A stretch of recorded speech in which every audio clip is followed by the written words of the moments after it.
Hello students, मैं doctor Gauri Bhatnagar Sanskrit tutorials में आपका स्वागत है। मेघदूतम का द्वितीय खंड उत्तर में एक चल रहा था, जिसमें कि यक्ष अभी तक अलकापुरी का वर्णन कर रहा था, अब वो अपने घर का वर्णन कर रहा है। देखें, तत्रागारम धनपति ग्रहानुत्तरेण अस्मदीयम दूर लक्ष्यम सुरपति धनुष्यारुणा तोरणे तस्योपान्ते कृतकतनया कांत्या वर्धितो में हस्तस्प्राय स्तबक नमितो बाल मंदार वृक्षा। यक्ष कहता है, तत्र वहाँ धर्मालकापुरी में धनपति ग्रहान उत्तरेण, धनपति कुबेर के घर के उत्तर की ओर अस्मदीयम, अस्मदीयम मीन्स हमारा, कुबेर घर के उत्तर की ओर हमारा, आगारम, अस्मदीयम आगारम हमारा घर, सुरपति धनुष्यारुणान, सुरपति धनु इंद्र धनुष के, सुरपति में इंद्र धनुष, इंद्र धनुष के समान चारुणा सुंदर, तोरणेन बाह्य द्वार से, तोरण बाहरी द्वार से, बाह्य द्वार से ही, दूरात लक्ष्यम दूर से ही दिखाई देने वाला है।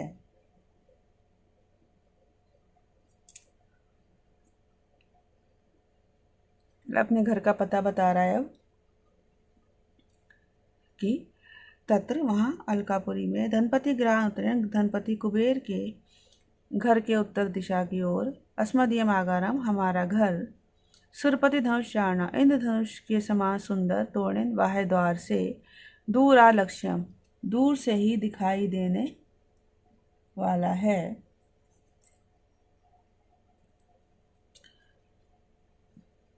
तस्य उपान्ते, और तस्य उपान्ते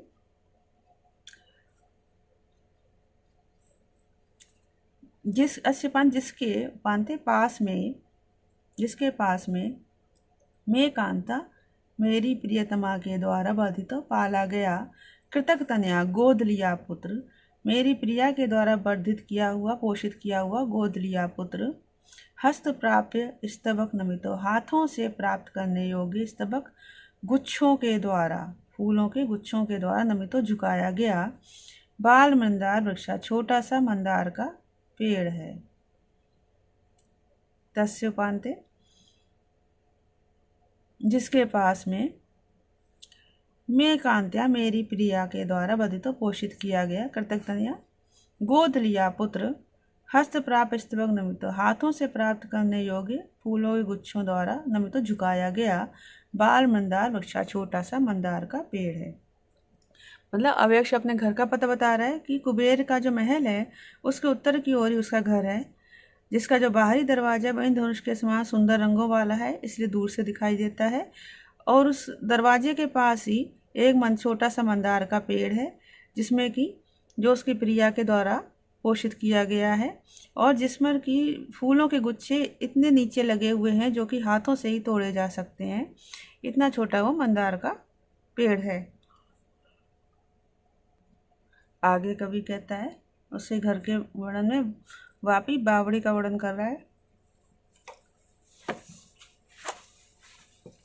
वापी चास्मिन मरकत शिला बद्ध सोपान मार्गा हेमश्चतना विकच कमले स्निग्ध वैदुर्य नाले यस्यास्तोये कृत वसतयो मानसम सन्निकृष्टम नाध्यास्यन्ति व्यपगत शुचस्त्वामपि प्रेक्ष्य हंसा।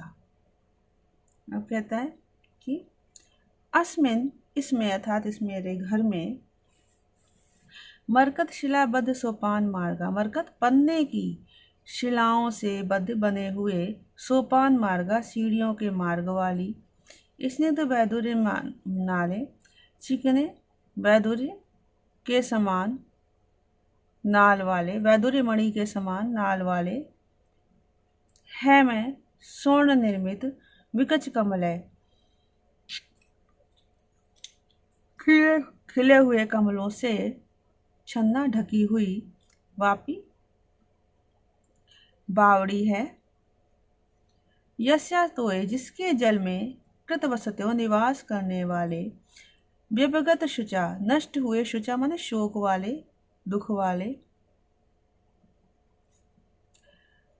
हंसा, हंस, त्वाम प्रेक्षपि, तुम्हें देखकर भी, सन्निकृष्टम मानसम न अध्यासति, समीप स्थित मानसरोवर के लिए भी उत्कंठित नहीं होंगे। कहने का तात्पर्य है कि यक्ष कह रहा है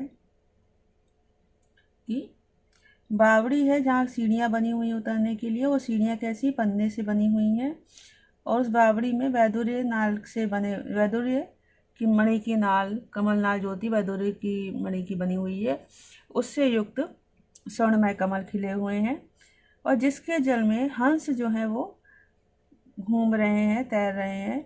लेकिन वो हंस ऐसा मेघ को देख कर भी मानसरोवर जाने का विचार नहीं कर रहे हैं, क्योंकि मानसरोवर वहाँ से पास ही है। क्योंकि ऐसा माना जाता है कि वर्षा ऋतु में जब झीलों और तालाबों का पानी गंदा हो जाता है तो हंस जो है वो उनमें रोग होने लगता है, तो वर्षा ऋतु में हंस जो है मानसरोवर को चले जाते हैं। लेकिन यक्ष के घर की जो बावड़ी है वो इतना स्वच्छ जल वाली है कि वहाँ पर रहने वाले हंस मेघ को देखकर ही मानसरोवर में जाने का विचार नहीं कर रहे हैं, जबकि मानसरोवर वहाँ से सन्निकृष्ट पास में ही है।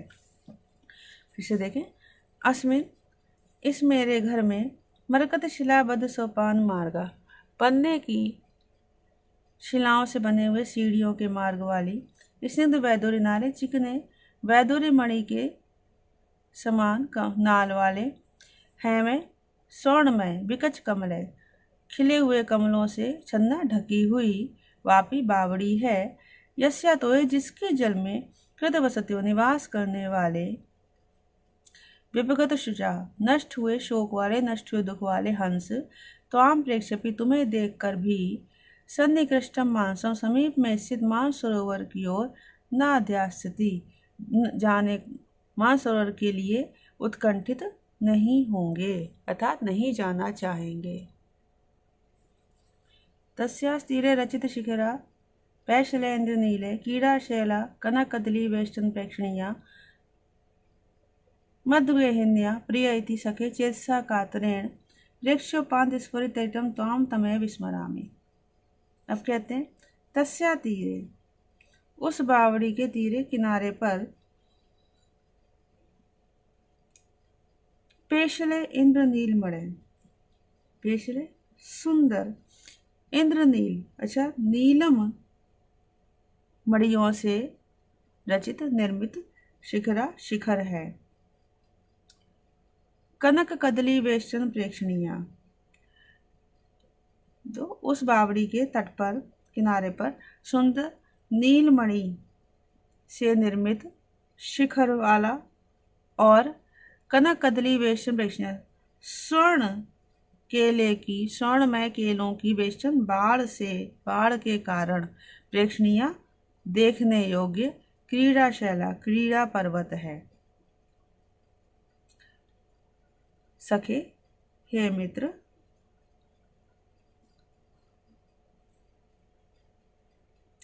उपांत स्फुरित, किनारे पर चमकती हुई, तडितम बिजली वाले, त्वाम तुमको, प्रेक्ष्य देख कर,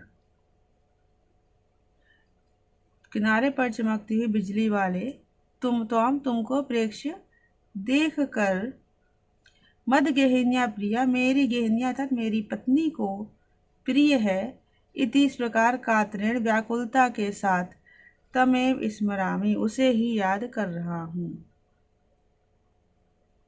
क्या मतलब हुआ कि वहाँ पर एक क्रीड़ा पर्वत है जो कैसा है, नीलम की मणियों से निर्मित है, और किनारे किनारे सोने के केलों की बाड़ बनी हुई है, इसे सुंदर लिख रहा है।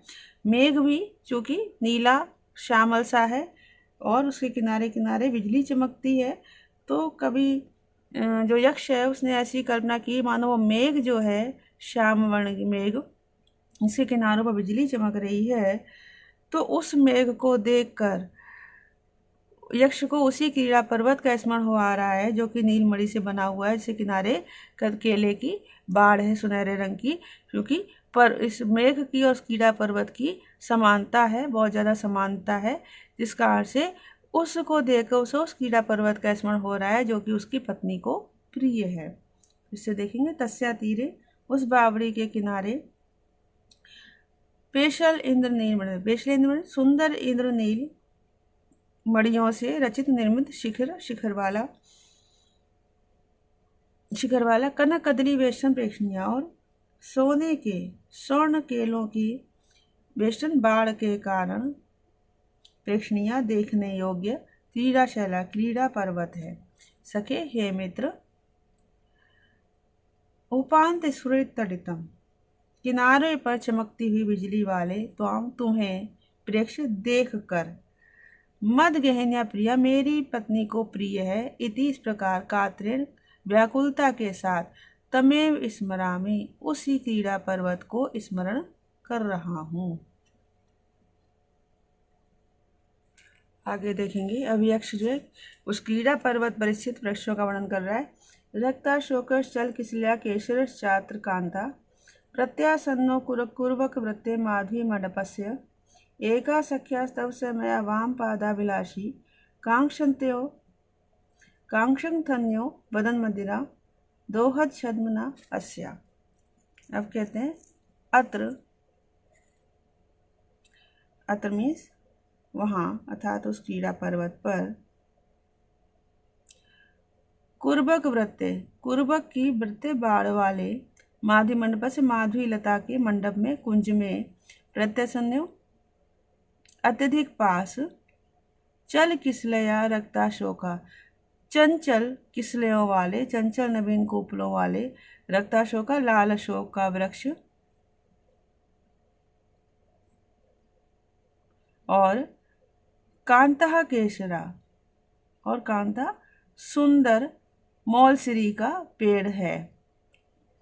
एका सख्या, एका उसमें से एक, मयास है मेरे साथ, तब सख्या तुम्हारी सखी की अर्थात तुम्हारी भाभी के, वाम पादाभिलाषी बाएं पैर के का इच्छुक है, बाएं पैर के प्रहार का इच्छुक है, और दूसरा दूसरा दोहद छद्मना, दोहद के छद्म से, दोहद के बहाने से, अस्या बदन मदिरा उसके मुख की मदिरा को, कांक्षन्ति चाहता है। क्या मतलब हुआ? कवि प्रसिद्धि के वहाँ पे एक तो पहले ही बताया है कि वहाँ पर क्या कुछ है, कुर्बक की बाढ़ है, माधुर्यता का कुंज है, और उसके पास ही लाल अशोक का पेड़ है। अशोक के पेड़ दो तरह के होते हैं, लाल और सफ़ेद अशोक के पेड़। तो लाल अशोक का पेड़ जो है वो कामजनों के लिए कहा गया है, लाल अशोक का पेड़ है। और कैसा है, मौलसिरी का पेड़ है। तो लाल अशोक के पेड़ के बारे में एक कवि प्रसिद्धि ऐसी है कि लाल अशोक के पेड़ जो है वो तभी विकसित होता है, तभी फलता फूलता है जब उसमें स्त्रियाँ, जो कन्याएं हैं, स्त्रियां हैं, वो अपने बाएं पैर से उस पर जड़ पर प्रहार करती हैं। और दूसरी बात, जो मौलसिरी का पेड़ है वो तब विकसित होता है, दोहद मीन्स फूल आना या फल आना। दोहद वैसे होता है गर्भिणी की इच्छा जो भी पूरी करना, तो दोहद से मतलब है फूल या फल आना। तो फूल कब आते हैं, जबकि कोई स्त्री अपने मुख से उस पर मदिरा का, मध्य का कुल्ला करती है, ऐसा कवि प्रसिद्धि है। उसी दोनों बातों को यहाँ पर लिया गया है। फिर से देखेंगे। अत्र यहाँ अर्थात वहाँ कीड़ा पर्वत पर, कुर्बक प्रत्यय कुर्बक की बाढ़ वाले, माधवी मंडप से माधुर्यता के मंडप के, प्रत्यासन्नो अत्य पास में, प्रत्यासन्नो आसन में पास, प्रत्यासन्नो अत्यधिक पास, अत्यधिक पास में, चल किसलिया चंचल नवीन किसलय वाले, कोपलों वाले, रक्ताशोका लाल अशोक, और कांता केसराचा और सुंदर मौलसिरी का पेड़ है। एका उसमें से एक, मयासा मेरे साथ, तब सख्या तुम्हारी सखी के अर्थात तुम्हारी भाभी के, वाम पादाभिलाषी बाएं पैर के प्रहार का इच्छुक है। अन्य और दूसरा, दोहद छद्मना दोहद के बहाने से अर्थात फूलों को खिलाने के बहाने से, अस्या उसके, बदन मदिरा कांक्षति मुख की मदिरा को चाहता है, अर्थात मुख से मदिरा के कुल्लों को चाहता है। अब यहाँ पर यक्ष मेघ से वृक्षों के बीच में पक्षियों के बैठने का जो स्थान बनाया है उसका वर्णन कर रहा है। तन्मध्ये च स्फटिक फलका कांचनी वासयष्टि मूले बद्धा मणिभि अनति प्रौढ़वंश प्रकाशे ताले शिंजा वलय सुभगे नर्तिता कांत्या में या मध्यास्ते दिवस युग्म नीलकंठा सुहृदम। अब कहता है तन मध्य, उनके बीच में, किसके बीच में? उन लाल अशोक के पेड़ और मौलश्री के पेड़ के बीच में अनति प्रौढ़ वंश प्रकाश है। अनति प्रौढ़ वंश प्रकाश है, नवीन बांस के वंश में बांस के समान प्रकाश है, कांति वाली। अनति प्रौढ़ मीन्स जो प्रौढ़ ना हो, अर्थात नवीन, नवीन बांस के समान कांति वाली। मणि भी मूले बद्धा, और मणियों से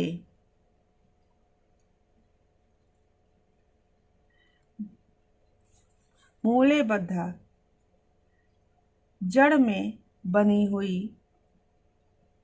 स्फटिक फल का कांचनी वासयष्टि, स्फटिक फल का, स्फटिक मणि के फलक वाली, कांचनी सोने की, वासयष्टि, वासयष्टि रहने की, यष्टि अर्थात छतरी है।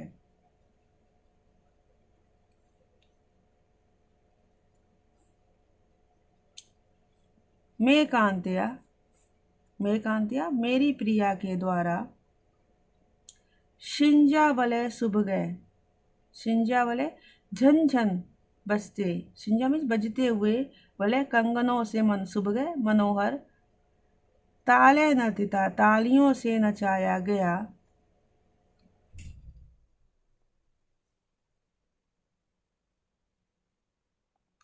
वह सुहृद, वह सुहृद तुम्हारा, सुहृद मित्र, नीलकंठा मोर, दिवस विगमे याम अध्यास थे, दिवस दिवन दिन के समाप्त होने पर, याम जिस पर, अध्यास थे बैठता है। फिर से देखेंगे।